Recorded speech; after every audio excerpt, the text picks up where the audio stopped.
Hello दोस्तों, स्वागत है आपका अपने यूट्यूब चैनल नौकरी स्टेशन पर। उम्मीद करता हूं कि आप लोग स्वस्थ होंगे और अपनी पढ़ाई अच्छे से कर रहे होंगे। तो आज मैं आपके लिए एक नई वैकेंसी लेकर आया हूं जो कि निकली है झारखंड कर्मचारी चयन आयोग में। तो ये जो वैकेंसी है ये है झारखंड उत्पाद सिपाही की। ठीक है, तो आज हम इसी के बारे में पूरी डिटेल में डिस्कस कर रहे होंगे कि क्या इसका जो है फ़ीस रहने वाली है, क्या इसका एग्ज़ाम पैटर्न है, किस किस प्रकार से आपका सिलेक्शन प्रोसेस रहने वाला है। तो मतलब जितनी भी चीज़ें इसमें रहेगी वो आज हम इसमें डिस्कस कर रहे होंगे। तो चलिए शुरू करते हैं। शुरू करने से पहले अगर आपने अभी तक चैनल को सब्सक्राइब नहीं करा है तो आप चैनल को सब्सक्राइब कर दीजिए और जो साइड में बेल का आइकन आ रहा है इसे भी प्रेस कर दीजिए ताकि आने वाली वीडियो का नोटिफिकेशन आपको सबसे पहले मिले। तो चलिए बात करते हैं तो किस प्रकार से आप यहाँ पर अप्लाई कर सकते हैं। तो आप इनकी ऑफिशियल साइट www.jssc.nic.in पर जाकर अप्लाई कर सकेंगे। ठीक है, इसके बाद हम परीक्षा शुल्क की बात कर लेते हैं। तो जो आपका परीक्षा शुल्क रहने वाला है यहाँ पर 100 रुपये रहने वाला है। ठीक है, ये जनरल, OBC और EWS के लिए रहेगा। ठीक है, बाकी यहाँ पर लिख रखा है कि अनुसूचित जनजाति और अनुसूचित जाति के अभ्यर्थियों के लिए परीक्षा शुल्क 50 रुपये रहेगा। ठीक है, तो जनरल, OBC और EWS के लिए जो फ़ीस रहने वाली है वो 100 रुपये रहने वाली है और SC ST के लिए जो फ़ीस रहेगी वो रहेगी 50 रुपये। ठीक है, चलिए हम आगे बात करते हैं। इसके बाद हम यहाँ पर पदों का विवरण देख लेते हैं। तो ये उत्पाद सिपाही की हमारे पास जो है यहाँ पर भर्ती है। तो इसमें जो जनरल की सीटें हैं ये 237 है। ठीक है, इसमें जो 12 वैकेंसी रखी गई है ये महिलाओं के लिए रखी गई है। इसके बाद जो यहाँ पर ST की वैकेंसी है ये 148 रखी गई है। ठीक है, इसमें जो 7 सीटें जो है यहाँ पर महिलाओं के लिए आरक्षित की गई है। इसके बाद हम SC की बात करते हैं तो यहाँ पर जो वैकेंसी है 57 है। ठीक है, इसमें जो महिलाओं की सीट रखी गई है वो 3 रखी गई है। इसके बाद अन्य पिछड़ा वर्ग की जो वैकेंसी है यहाँ पर ये 50 रखी गई है। इसमें महिलाओं की सीटें जो हैं वो 3 सीटें रखी गई है। पिछड़ा वर्ग की बात करते हैं तो यहाँ पर 32 यहाँ पर आपकी वैकेंसी है और 2 वैकेंसी जो है यहाँ पर महिलाओं के लिए आरक्षित की गई है। इसके बाद जो यहाँ पर EWS की वैकेंसी है तो ये 59 रखी गई है और जो इसमें महिलाओं की वैकेंसी है ये 3 रखी गई है। तो इस तरह से जो टोटल नंबर ऑफ़ वैकेंसी हमारे पास रखी गई है ये 583 रखी गई है और इसमें जो महिलाओं का आरक्षण है वो 30% सीटों जो हैं वो महिलाओं के लिए रखी गई है। इसके बाद हम यहाँ पर पॉइंट नंबर 5 देखते हैं। ठीक है, तो यहाँ पर आपका वेतनमान दे रखा है। जो आपका लेवल रहने वाला है वो लेवल 2 के अकॉर्डिंग जो है आपको यहाँ पर सैलरी मिलेगी। ठीक है, 19,900 से लेकर 63,200 तक जो है आपकी यहाँ सैलरी रहने वाली है। इसके साथ काफ़ी सारे आपको अलाउंसेस भी मिलते हैं जैसे कि HRA हुआ, हाउस रेंट अलाउंस। इसके साथ आपको ट्रांसपोर्ट अलाउंस मिलेगा। इसके साथ ही आपको DNS अलाउंस मिलेगा, महंगाई भत्ता। तो जो आपकी सैलरी रहेगी वो लगभग आप मानकर चलिए कि 25,000 से लेकर और 30,000 के लगभग आपकी जो है यहाँ पर सैलरी रहने वाली है। ठीक है, इसके बाद यहाँ पर शैक्षणिक योग्यता की बात कर लेते हैं। तो इसमें जो है आपको मैट्रिक परीक्षा पास होनी चाहिए। ठीक है, अगर आपने भारत के अंदर किसी भी मान्यता प्राप्त शिक्षण संस्था से मैट्रिक पास कर रखी है यानी कि अगर आपने 10th पास कर रखी है तो आप इस फॉर्म को भर पाएंगे। ठीक है, चलिए हम आगे बात करते हैं। तो यहाँ पर एक पॉइंट लिख रखा है, अभ्यर्थियों से उपरोक्त पद के विरुद्ध आवेदन प्राप्त होने की अंतिम तिथि तक, ठीक है, न्यूनतम जो है यहाँ पर शैक्षणिक योग्यता प्राप्त हो जानी करना मतलब यहाँ पर अनिवार्य है। ठीक है, मतलब एक तरीके से समझिए जिस दिन यहाँ पर फॉर्म की लास्ट डेट होगी उससे पहले आपका जो है यहाँ पर 10th का सर्टिफिकेट आपके पास होना चाहिए, तभी आप इस फॉर्म को भर पाएंगे। चलिए आगे बात करते हैं। इसके बाद हम यहाँ पर शारीरिक माप की बात कर लेते हैं जो आपका फिजिकल होगा, क्योंकि इसका जो मैं आपको बता देता हूँ एग्ज़ाम पैटर्न वैसे इसका आगे भी है लेकिन अभी मैं आपको यहाँ पर थोड़ा सा बता देता हूँ। तो सबसे पहले जो है आपका यहाँ पर फिजिकल ही होने वाला है। ठीक है, इसके बाद जो है आपका यहाँ पर रिटर्न एग्ज़ाम होगा और इसके बाद आपका मेडिकल होगा। तो इन सब की बात जो है हम अभी आगे कर रहे होंगे। सबसे पहले हम यहाँ पर फिजिकल की बात करते हैं। तो यहाँ पर आपकी जो है जनरल की और EWS की जो यहाँ पर हाइट रखी गई है वो यहाँ पर 160 सेंटीमीटर रखी गई है। ठीक है, और जो सीने की माप रखी गई है वो न्यूनतम 81 रखी गई है। ठीक है, इसके बाद हम अनुसूचित जनजाति और अनुसूचित जाति की बात करते हैं तो जो इनकी हाइट रखी गई है वो 155 रखी गई है। ठीक है, इसके बाद जो है यहाँ पर सीने की हाइट, सीना जो है यहाँ पर नापा जाएगा वो 79 के अकॉर्डिंग नापा जाएगा। ठीक है, 79 सेंटीमीटर यहाँ पर सीना रखा गया है। इसके बाद हम अत्यंत पिछड़ा वर्ग और अन्य पिछड़ा वर्ग की बात करते हैं तो इनकी जो हाइट रखी गई है वो 160 सेंटीमीटर रखी गई है और जो सीने की माप होगी वो 81 सेंटीमीटर नापी जाएगी। ठीक है, महिलाओं की बात करते हैं तो महिलाओं के लिए यहाँ पर केवल जो है यहाँ पर हाइट रखी गई है जो कि न्यूनतम 148 रखी गई है। चलिए आगे बात करते हैं। इसके बाद यहाँ पर 7 पॉइंट आप देख लीजिए। अभ्यर्थियों के शारीरिक बनावट में मुड़ा घुटना, धनु पैर, समतल पैर, स्पीच शिरा, उंगलियों का उचित ढंग से नहीं घूमना, दृष्टि दोष, ठीक है, कलर ब्लाइंडनेस, रतौंधी आदि की मतलब इसमें मेंटल जो है डिजीज़ की यहाँ पर चिकित्सा जांच की जाएगी। इसके बाद हम यहाँ पर आयु सीमा की बात कर लेते हैं। तो जो आपकी यहाँ पर न्यूनतम आयु सीमा रहने वाली है ये 18 वर्ष रहने वाली है, और अधिकतम आयु सीमा यहाँ पर आप देख सकते हैं कि अनारक्षित यानी कि जनरल और EWS की जो यहाँ पर एज है वो 18 से लेकर 25 साल तक है, ठीक है। अत्यंत पिछड़ा वर्ग एवं पिछड़ा वर्ग की जो यहाँ पर एज है वो 18 से 27 साल रखी गई है, ठीक है। चलिए आगे बात करते हैं। महिलाओं की बात करते हैं तो महिलाओं में जनरल, EWS, अत्यंत पिछड़ा वर्ग की जो यहाँ पर एज रखी गई है वो 18 से लेकर और 28 साल तक यहाँ पर रखी गई है। अनुसूचित जनजाति और अनुसूचित जाति के जो पुरुष और महिलाओं की यहाँ पर एज रखी गई है वो 18 से लेकर 30 साल तक यहाँ पर रखी गई है। इसके बाद जो है भूतपूर्व सैनिकों की अधिकतम आयु में 5 वर्षों की अतिरिक्त यहाँ पर छूट दी जाएगी, ठीक है। चलिए हम आगे बात करते हैं। यहाँ पर 10 पॉइंट आप ध्यानपूर्वक देखिएगा कि आरक्षण का दावा करने वाले अभ्यर्थी हेतु स्थानीय निवास प्रमाण पत्र होना अनिवार्य है, ठीक है। तो जो आपका स्थानीय निवास प्रमाण पत्र है वो 19/7/2019 के बाद का बना हो, ठीक है। इन्होंने लिख रखा है कि जो इनका स्थानीय प्रमाण पत्र जो है वो मान्य नहीं होगा, मतलब इसके पूर्व 19/7/2019 से, ठीक है, 19/7/2019 से पूर्व का स्थानीय निवास प्रमाण पत्र जो है आपका मान्य नहीं होगा, इसके बाद का आपका बना होना चाहिए। इसके बाद यहाँ पर देख लीजिए कि अत्यंत पिछड़ा वर्ग और पिछड़ा वर्ग के संदर्भ में केंद्र सरकार की नियुक्ति हेतु केंद्र सरकार द्वारा निर्धारित विहित प्रमाण पत्र में निर्गत जाति प्रमाण पत्र मान्य नहीं होगा। मतलब यहाँ पर ये पॉइंट ये है कि जो आपका अगर आपको अत्यंत पिछड़ा वर्ग या पिछड़ा वर्ग में आपको आरक्षण चाहिए तो आपको जो है यहाँ पर स्टेट का जो है यहाँ पर प्रमाण पत्र लगेगा, ठीक है। केंद्र सरकार द्वारा जो निर्धारित प्रमाण पत्र होगा वो आपका यहाँ पर काम नहीं करेगा, तो आपको स्टेट का बनवाना होगा। यहाँ पर एक पॉइंट यहाँ पर जह दे रखा है, तो पिता के आधार पर निर्गत जाति प्रमाण पत्र ही मान्य होगा, ठीक है। तो फादर के अकॉर्डिंग ही जो आपका यहाँ पर कास्ट सर्टिफिकेट बना हुआ है तो वही आप लगाना, ठीक है, तभी वही मान्य होगा, अन्य जो है आपका मान्य नहीं होगा। चलिए आगे बात करते हैं। तो आप किस प्रकार से इनका जो है यहाँ पर फॉर्म अप्लाई कर सकते हैं। तो जैसे कि मैंने आपको ऊपर बताया था, आप इनकी ऑफिशियल साइट www.jssc.nic.in पर जाकर जो है यहाँ पर फॉर्म अप्लाई कर सकते हैं, अपना रजिस्ट्रेशन कर सकते हैं, ठीक है। इसके बाद जो है आपके मोबाइल फ़ोन, ईमेल पर जो है यहाँ पर रजिस्ट्रेशन नंबर और पासवर्ड आ जाएगा, तो आप उन्हें नोट कर लीजिएगा और उसके बाद आप सेव एंड कंटिन्यू करके अपना फॉर्म भर सकते हैं। इसके बाद आपको जो है स्कैन की हुई फ़ोटो, हस्ताक्षर ये सब लगानी होगी, जितने भी आपसे डॉक्यूमेंट मांगे जाएंगे वो आप वहाँ पर भर दीजिएगा और आपका फॉर्म सबमिट हो जाएगा। इसके साथ ही यहाँ पर जो है फॉर्म करेक्शन की डेट भी दे रखी है, तो यहाँ पर 6/7/2023 से लेकर और 8/7/2023 तक, यानी कि 2 दिन आपको जो है यहाँ पर फॉर्म करेक्शन के यहाँ पर दिए गए हैं, ठीक है। इसमें जो है आप अभ्यर्थी का नाम, जन्मतिथि, ईमेल आईडी, मोबाइल नंबर को छोड़कर किसी भी अशुद्ध प्रविष्टि संशोधित करने के लिए पुनः लिंक उपलब्ध कराई जाएगी, ठीक है। चलिए आगे बात करते हैं।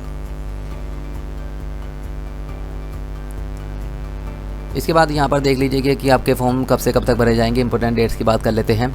तो जो आपके यहाँ पर फॉर्म भरे जाने वाले हैं वो 1 जून 2023 से स्टार्ट होंगे और 30 जून 2023 तक यहाँ पर चलने वाले हैं, ठीक है। जो परीक्षा शुल्क आप भुगतान कर सकते हैं वो 2 जुलाई 2023 की मध्य रात्रि तक कर सकते हैं।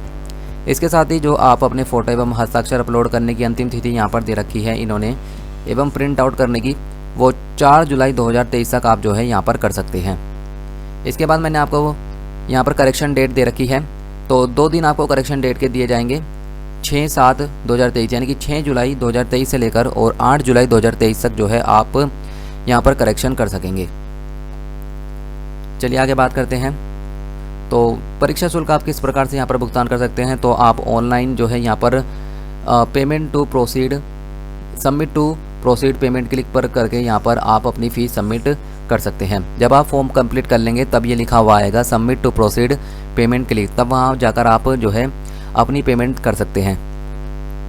इसके बाद हम यहाँ पर एग्ज़ाम जो आपका पैटर्न रहने वाला है किस तरह से रहने वाला है। तो 3 चरणों में आपका एग्ज़ाम होगा, जैसे कि मैंने आपको ऊपर बताया था। सबसे पहले आपका फिजिकल होगा, इसके बाद आपकी लिखित परीक्षा होगी यानी कि CBT एग्ज़ाम होगा, ठीक है। सॉरी, यहाँ पर CBT एग्ज़ाम नहीं होगा, यहाँ पर OMR शीट एग्ज़ाम होगा, ठीक है। उसके बाद अभी हम आगे करेंगे और इसके बाद जो है यहाँ पर आपका मेडिकल होने वाला है। तो यहाँ पर देखिए, यहाँ पर जो फिजिकल है आपका वो क्वालिफाइंग नेचर का होने वाला है। यहाँ पर इन्होंने साफ लिख रखा है कि इसके लिए कोई भी अंक देय नहीं होगा। इसके बाद लिखित परीक्षा की बात करते हैं। तो लिखित परीक्षा जो है आपकी OMR बेस्ड होने वाली है, ठीक है। इसमें जो आपका लिखित परीक्षा होगी और जो अलग अलग शिफ्ट में होगी, तो इसके लिए आपको नॉर्मेशन के आधार पर यहाँ पर नंबर दिए जाएंगे, ठीक है। इसके बाद जो है आपका मेडिकल होगा। तो मेडिकल के लिए जो है यहाँ पर 3 गुना अभ्यर्थियों को चयन किया जाएगा, ठीक है। तो आप इस चीज़ का ध्यानपूर्वक समझ लीजिएगा कि यहाँ पर जो चिकित्सक है मेडिकल के लिए जो यहाँ पर बच्चे सेलेक्ट किए जाएंगे वो 3 गुना बच्चे यहाँ पर सेलेक्ट किए जाएंगे। इसके बाद यहाँ पर एक नोट दे रखा है, ये यहाँ पर पढ़ते हैं हम।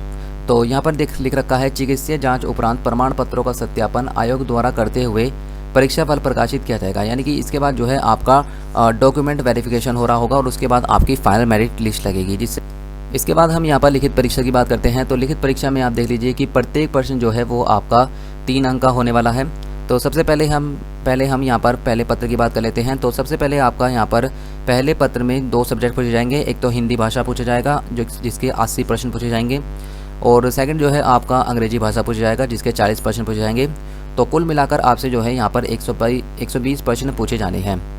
उत्तीर्ण होने के लिए जो है आपको यहाँ पर 30% अंक प्राप्त करना अनिवार्य है, ठीक है। अगर आप इससे कम अंक प्राप्त करते हैं तो आप बाहर कर दिए जाएंगे। पत्र सेकंड में जो है आपका हिंदी, अंग्रेजी, संस्कृत, उर्दू, संथाली, बांग्ला, मुंडारी, हो, खड़िया, कुड़ुख, कुरमाली, खोरठा, नागपुरी, पंच परगिनिया, उड़िया में से किसी एक भाषा की जो है आपको यहाँ पर जो है विकल्प के आधार पर परीक्षा ली जाएगी, ठीक है। इसमें जो आपसे प्रश्न पूछे जाएंगे वो 100 प्रश्न पूछे जाएंगे। मतलब आप एक मानकर चलिए कि जो आपकी जनजातीय भाषा होगी, जो आपकी लोकल लैंग्वेज होगी, उसके 100 प्रश्न आएंगे, वो आपको यहाँ पर सॉल्व करने होंगे। इसके बाद जो है आपका पत्र 3 आपके सामने आएगा और इसमें जो प्रश्नों की संख्या होगी वो 120 रखी गई है। इसमें आपसे सबसे पहले सामान्य अध्ययन पूछा जाएगा जिसके 40 प्रश्न आएंगे। इसके बाद आपसे झारखंड राज्य से संबंधित ज्ञान पूछा जाएगा जिसके 50 प्रश्न आएंगे। इसके बाद आपसे सामान्य विज्ञान पूछा जाएगा जिसके 20 प्रश्न आएंगे। इसके बाद आपसे सामान्य गणित पूछा जाएगा जिसके 10 प्रश्न पूछे जाएंगे। तो इस प्रकार से जो आपके टोटल नंबर ऑफ क्वेश्चन होंगे वो 120 प्रश्न होंगे।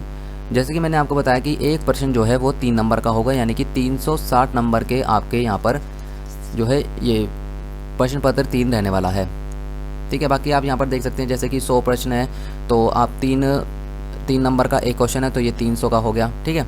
तो जो है आपका पहली परीक्षा में यह होने वाला है। इसके बाद जो है यहाँ पर कुछ दे रखा है, ये देख लीजिए आप कि 30% अंक प्राप्त करना आपको अनिवार्य है, जैसे कि मैंने आपको ऊपर बताया था। इसके बाद मुख्य परीक्षा की बात कर लेते हैं। तो मुख्य परीक्षा में सबसे पहले आपका पत्र 1 भाषा ज्ञान से संबंधित होगा। इसमें आपसे जो है हिंदी अनुच्छेद, जो हिंदी भाषा में पूछा जाएगा, हिंदी अनुच्छेद पूछा जाएगा जिसके 20 प्रश्न होंगे। और इसके बाद जो है आपसे सेकंड हिंदी व्याकरण पूछा जाएगा जिसके 60 प्रश्न होंगे। इसके बाद जो है अंग्रेजी भाषा ज्ञान आएगा आपके पास, ठीक है। इसमें जो है अंग्रेजी अनुच्छेद पूछा जाएगा, यानी कि अनसीन पैसेज जो है आपसे यहाँ पर पूछा जाएगा जिसके यहाँ पर आपसे 20 प्रश्न पूछे जाएंगे। और जो है अंग्रेजी व्याकरण यानी कि ग्रामर आपसे पूछी जाएगी जिसके 20 प्रश्न आपसे पूछे जाएंगे। इसके बाद पत्र सेकंड में देख लीजिए, यहाँ पर इन्होंने क्षेत्रीय जनजातीय भाषा का पाठ्यक्रम यहाँ पर जो है 13 में दे रखा है, तो आप इसे जो है देख लीजिएगा।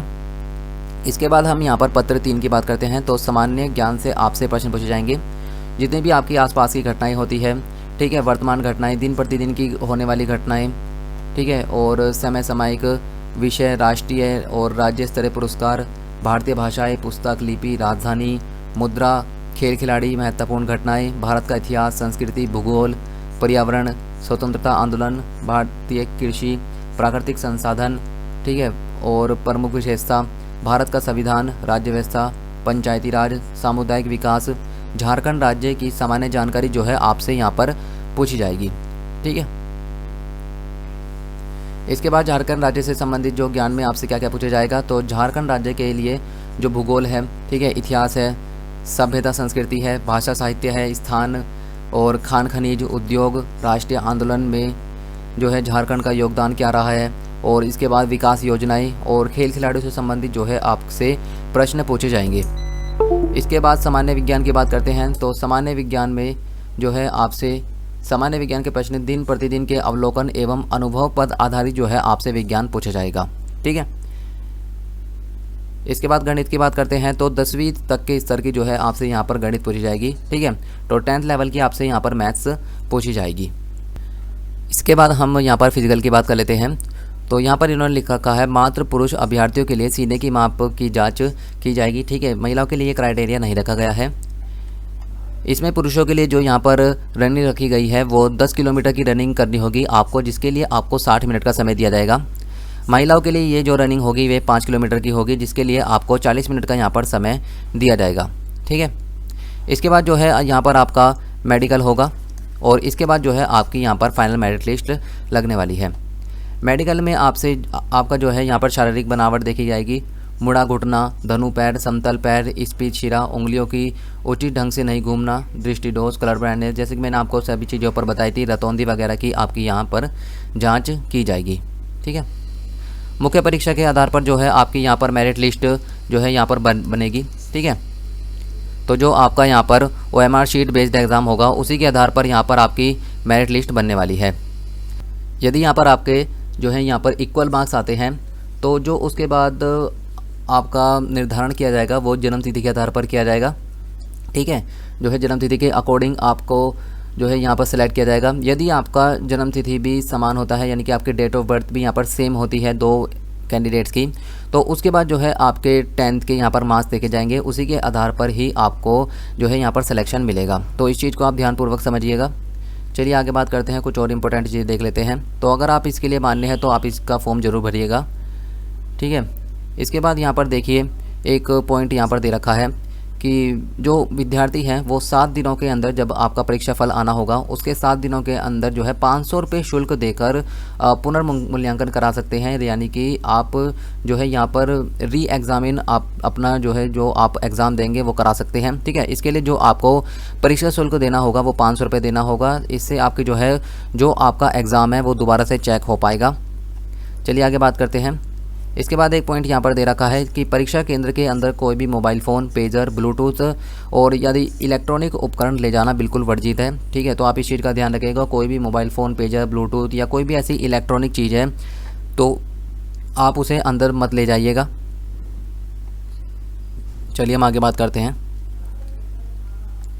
तो इस प्रकार से जो है हमारा ये पूरा नोटिफिकेशन रहा है। इसके बारे में हमने सभी चीज़ें जानी। अगर कोई भी चीज़ रह गई हो तो आप मुझे नीचे कमेंट कर दीजिएगा, मैं वहाँ पर आपको रिप्लाई कर दूंगा। बाकी अगर आपको कोई चीज़ समझ ना आई हो तो आप वीडियो को दोबारा भी देख सकते हैं। अगर आपको ये वीडियो पसंद आई हो तो आप इसे ज़रूर लाइक करें, अपने दोस्तों के साथ शेयर करें, और अगर आपने अभी तक चैनल को सब्सक्राइब नहीं करा है तो आप चैनल को भी सब्सक्राइब कर दीजिए। तो मिलते हैं नेक्स्ट टॉपिक के साथ नेक्स्ट वीडियो में। तब तक के लिए गुड लक।